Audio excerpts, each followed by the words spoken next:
Hi, this is Joan of Art. Let's learn Ilonggo again from the native speaker here. How to say ouch in Ilonggo.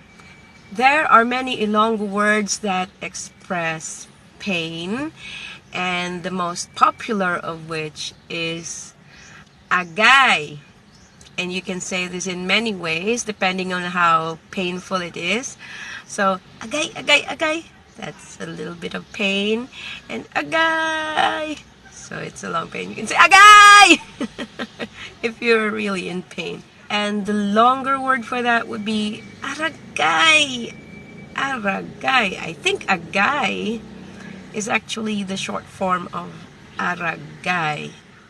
Or probably aragay is the lengthened form of agay. Well, either way, it's agay or aragay. So that's your ouch. And you can also add like ouch, it hurts. So you say agay kasakit. Agay sakit. Sakit means painful.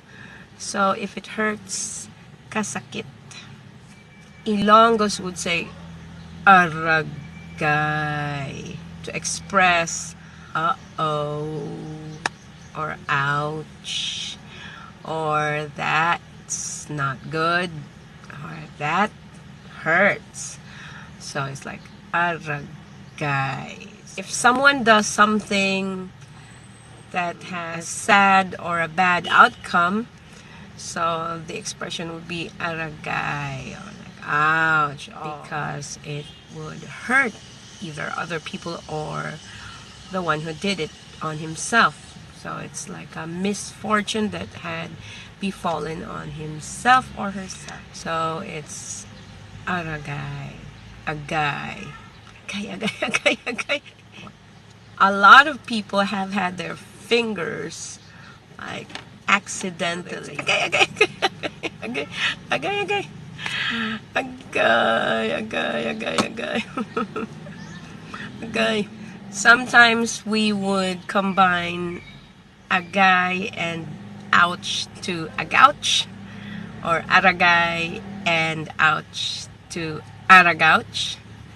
So that's a cute way of saying that. So that's our word for today.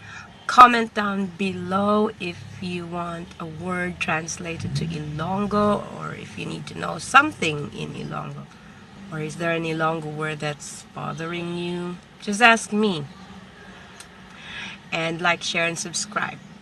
This is Joan of Art. Bye for now.